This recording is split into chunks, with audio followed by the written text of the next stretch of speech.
Bom, gente, então. Tamo aí, né? Sim. Com muita tristeza, eu me encontro aqui agora.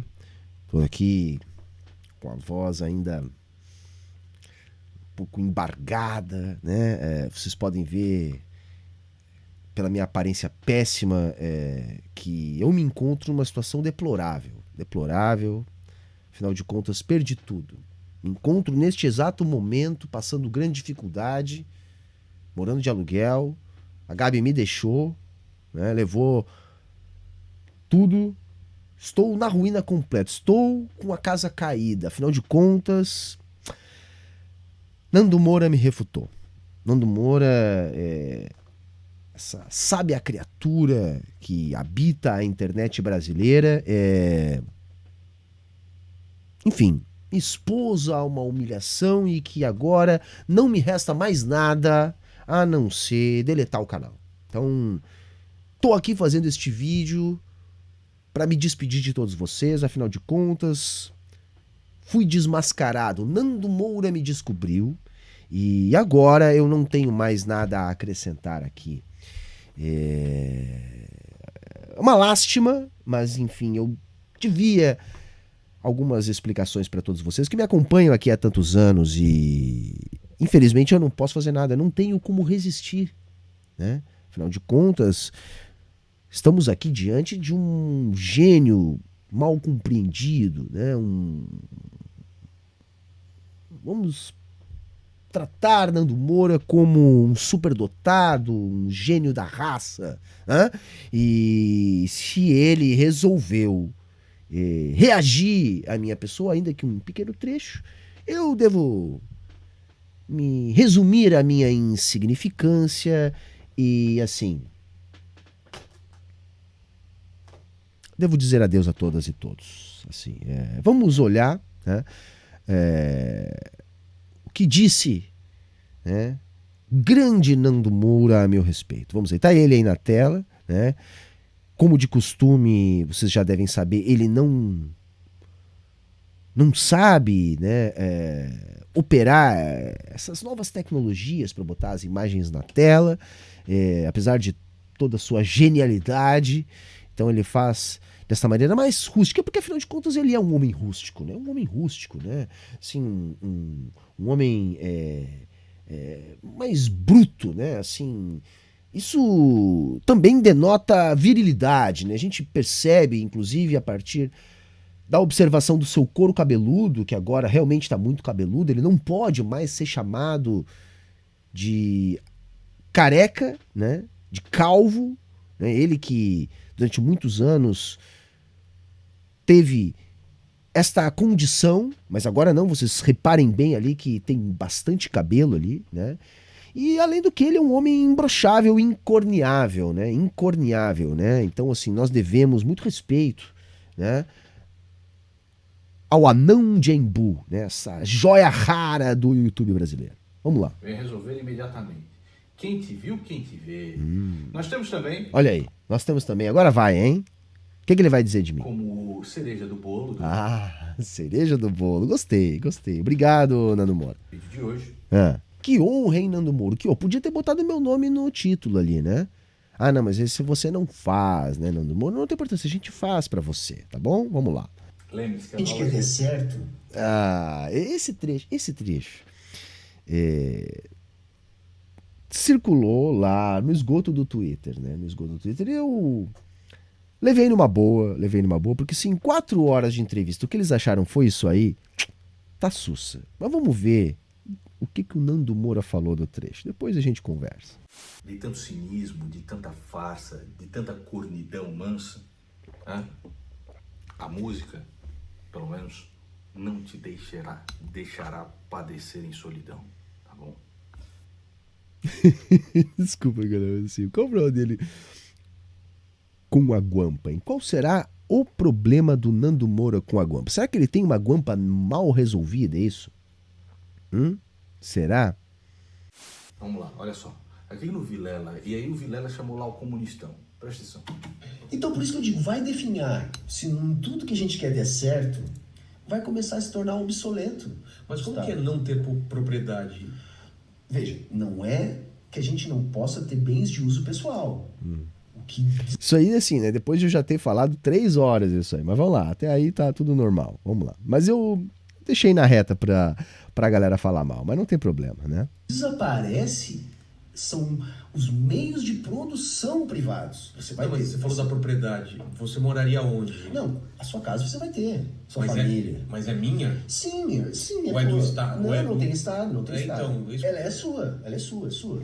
Ela é sua porque você vai usar, né? Você não precisa ter aquilo como uma propriedade nos padrões que a gente tem hoje em dia. É isso, tá? Mas vamos lá. Sua casa. Quem garante seu isso? carro. Mas aí que tá, Vilela. Quem é que vai querer pegar a sua casa se todo mundo tem? Porque eu acho que o meu terreno tem uma vista melhor. Sei lá, sabe? Bom, Entendeu? Tem dois terrenos. Isso aí, assim, ó. Ele não vai falar nada, né? Ele vai rir aí e não vai falar nada. Vocês vão notar que ele não vai falar nada. Ele não tem condições de falar nada, né? Mas eu vou deixar ele rir mais um pouquinho. Não Olha é aí. minha, mas o seu terreno é melhor. eu imagino que assim, ó, se uma pessoa tiver essa cabeça, pensa assim, vai ser uma pessoa contra todas as outras. Isso aí tudo eu já tinha explicado pro Vilela, a questão da superestrutura, né? Queria mudar e etc, etc, etc. Agora é claro, assim, o Vilela tentou o tempo todo me levar para esse caminho aí, de fazer uma idealização. E eu não gosto de fazer isso, até porque não se deve fazer. E eu esqueci de algo elementar ali naquele momento, que eu poderia ter evitado toda essa construção que eles estão fazendo em cima desse trecho, que não foi nem um trecho tão ruim, porque depois eu vou dizer que se podia trocar. O que não tá errado, tá? Não tá errado. Eu acho que ele não vai nem chegar nessa parte aqui. Vamos ver se ele vai até essa parte. Porque uma pessoa que vai estar desestabilizando as coisas. Porque, tipo, você não gosta onde você mora, se muda para outro lugar. Encontra um lugar que dê para você morar. É isso aí. Porque ele fala, né, se eu quisesse morar na beira da praia. Gente, isso só faz sentido, tá? Na nossa lógica.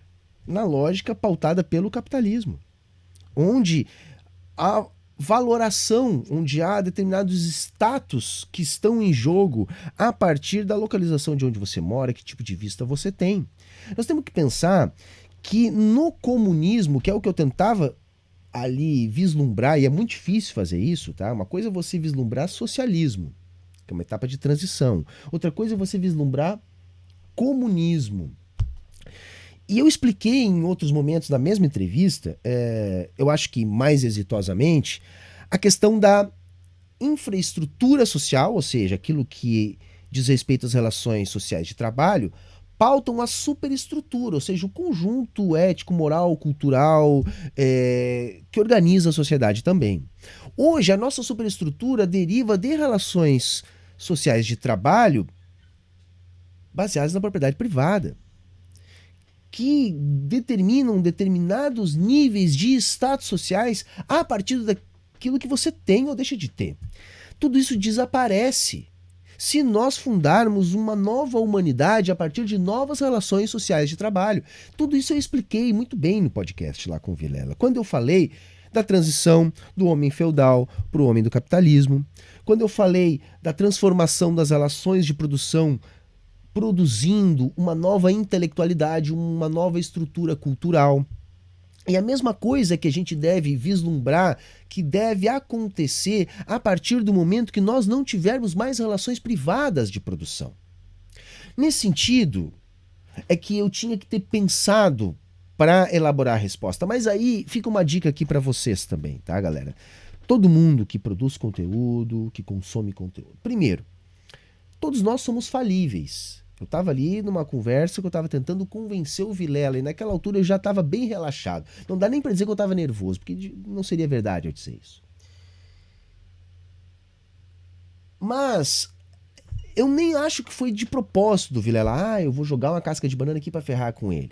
É o tipo da curiosidade que quem tem a mentalidade presa nas relações capitalistas de produção normalmente tem, e muitos de vocês que nos assistem aqui têm esse tipo de dúvida. Então é importante a indagação do Vilela. Mas o fato é, se nós conseguirmos uma nova sociabilidade e formatarmos uma nova humanidade, uma nova superestrutura social, não haverá mais valoração daquilo que hoje é valorado socialmente. Então, Eu falei também, em outros momentos da entrevista, que nós só vamos superar o capitalismo se, e somente se, encontrarmos uma forma mais eficiente de produzir a vida material, de reproduzir a vida material. Dentro desse conceito de eficiência, está inclusa a questão da moradia. Nós vamos ter uma produção necessariamente, penso eu, e isso eu também falei em outros momentos do podcast, muito mais descentralizada. O que fará necessariamente com que as pessoas morem perto de onde trabalham. Evidentemente, também dito por mim mesmo em outros momentos do podcast, nós teremos no comunismo o desenvolvimento das nossas potencialidades humanas. Usando a expressão que eu usei lá, as nossas verdadeiras faculdades. Então, eu poderia sim querer morar mais perto da praia, mas aí em que sentido? Bom, no sentido que a minha ocupação na sociedade tem a ver com isso. Sei lá, eu posso ser um surfista profissional, eu posso ser um instrutor de vôlei de praia, eu posso trabalhar em alguma coisa ligada à praia, se eu quero ficar na praia, e aí provavelmente eu vou morar lá. Porque esses espaços de praia, de vista para o mar, é muito mais provável que sejam espaços públicos, porque assim serão mais eficientes. E as moradias vão ter, e aí a gente tem que trazer o exemplo concreto, a função de colaborarem no processo de melhora da qualidade produtiva, de qualidade de vida. Como a gente tem, por exemplo, na experiência socialista da Coreia. Na Coreia Popular, as pessoas moram, recebem casas próximas do trabalho. Aquilo é comunismo? Ainda não, mas nós temos que buscar na materialidade aquilo que é o mais próximo daquilo que a gente vislumbra, porque aquilo que a gente vislumbra é tão somente um vislumbre. Porque somente a partir da construção dessa nova humanidade é que nós vamos ter uma nova superestrutura. Então, assim, uma casca de banana boba do Vilela, e eu até vou dizer para vocês assim, eu errei, eu devia ter voltado para a materialidade, não tentado imaginar, que foi isso que eu busquei fazer ali naquele momento. Mas o problema todo está na pergunta. A pergunta é que não faz sentido no socialismo, ou melhor, no comunismo, mas no socialismo isso já vai estar sendo construído, pensar em, não, mas eu quero um melhor lugar para eu morar. Bom, se você quer um melhor lugar para você morar, esse melhor lugar vai ser o melhor lugar para você desenvolver as suas funções produtivas, as suas funções sociais. Né? Então, você vai estar integrado às funções sociais. E aí sim fica muito mais fácil da gente entender por que não haveria necessidade de troca. A necessidade de troca seria no sentido de eu quero colaborar para a sociedade de outra maneira. Eu não quero mais trabalhar produzindo energia, eu quero trabalhar, enfim, ensinando esportes para outras pessoas. Vai ser essa a minha função social. Bom, então aí eu provavelmente vou ter que estar adaptado às estruturas para melhor exercer essa função social. Então aí talvez eu possa morar mais perto da praia se eu quiser dar aula de surf, por exemplo. Viajando aqui. Mas o que eu quero que vocês entendam dessa minha linha de argumentação é: teremos uma nova humanidade. Por isso, nós não podemos valorar as questões do comunismo a partir de valores capitalistas. Este é o ponto. E eu falei em vários momentos do podcast, né, que não se deve idealizar, que a gente vai ter uma nova superestrutura, que as relações de trabalho vão moldar uma nova sociabilidade. Mas assim, sinceramente, se em 4 horas de papo foi isso aí que eles acharam pra me malhar, eu tô muito tranquilo, gente. Muito tranquilo mesmo, porque assim, eu já fui lá preparado pra isso. Tá? Eu já sabia que em algum momento eu iria errar. Eu já sabia que o menor deslize seria utilizado pelos meus adversários, pelos meus inimigos. E se o deslize foi esse, bacana, isso gera uma discussão interessante pra gente. Que é conseguir imaginar possibilidades para o comunismo. Isso não está no plano teórico, mas é um exercício que a partir do plano teórico a gente pode fazer. Enfim, então assim, nós temos respostas, porque o que a galera veio fazer foi uma coisa do tipo repetir bordões pra mim. Uma pergunta do comediante acabou com 200 anos de teoria. Bobagem. Não arranhou a teoria. No máximo, eu que não soube responder da melhor maneira a pergunta naquele momento. Mas no mesmo podcast eu respondi essa pergunta de outras formas antes. E só para encerrar aqui com o trechinho besta do Nando Moura, que ele apenas mostrou o recorte que está sendo utilizado contra mim, você pode ver, ele não tem condições de falar nada. Ele não tem condições de falar nada. Porque vejam assim, na União Soviética, gente, né, áreas de lazer já eram espaços públicos, no socialismo, como é na China, como é na Coreia Popular, como é em Cuba.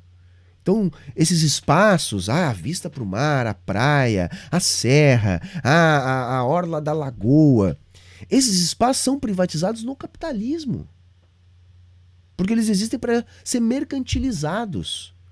No comunismo, a gente tem que vislumbrar uma sociedade que preze pela eficiência. E a eficiência não diz respeito tão somente à produção. Diz respeito à produção / qualidade de vida.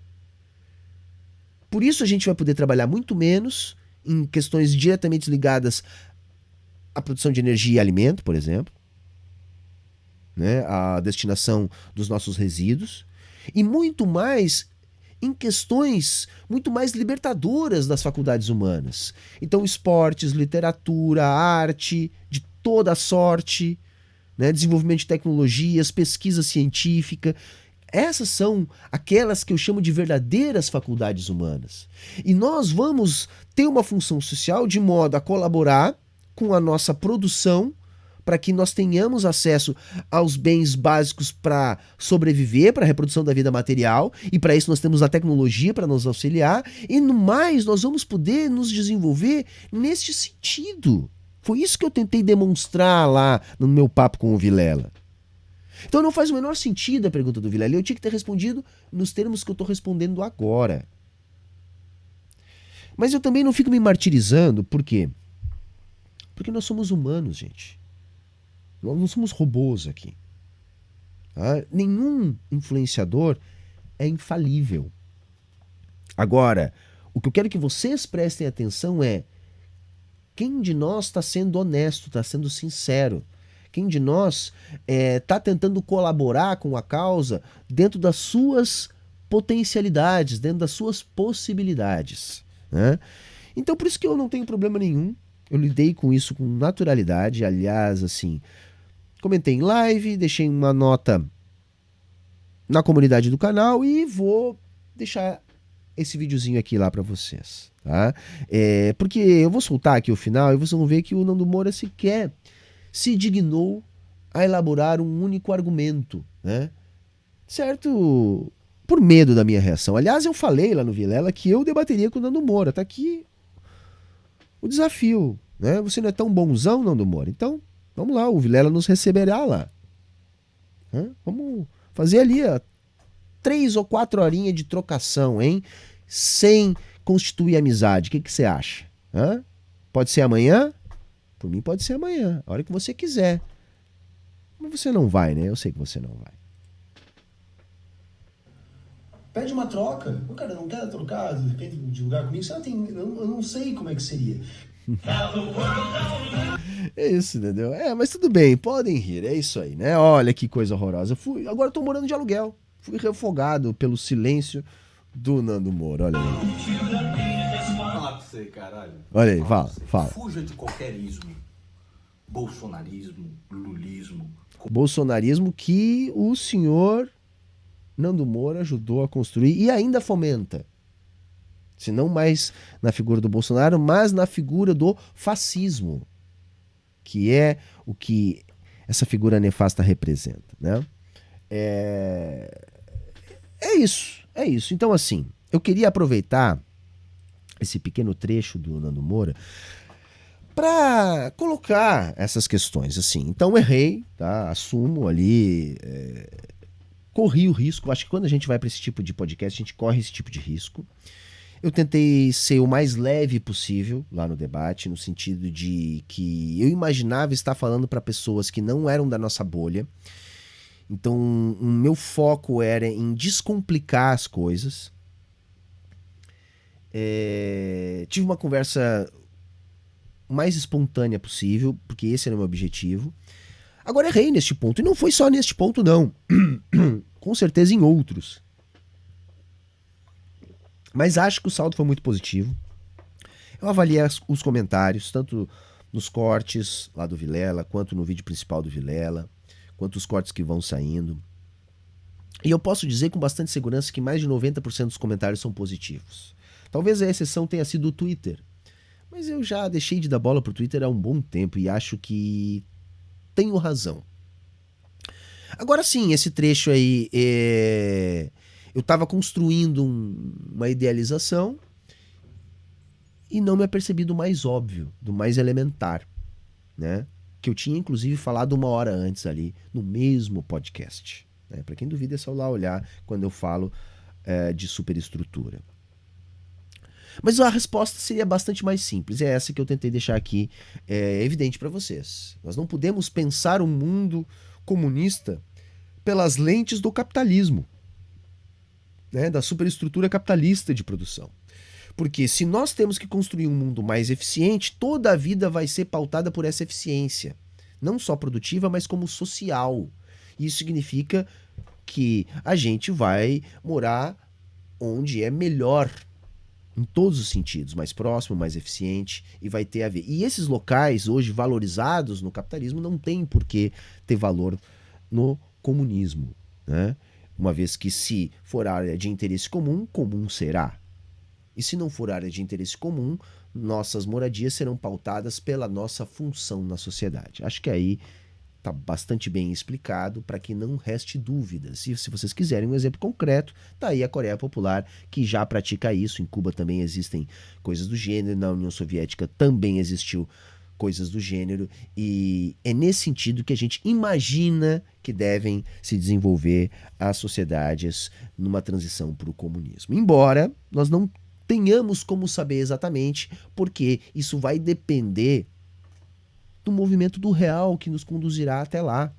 Da mesma maneira que eu também expliquei no podcast quando disse que um homem medieval não poderia fazer ideia de como seriam as relações de produção no capitalismo e também a superestrutura, a cultura derivada das relações de produção tipicamente capitalistas.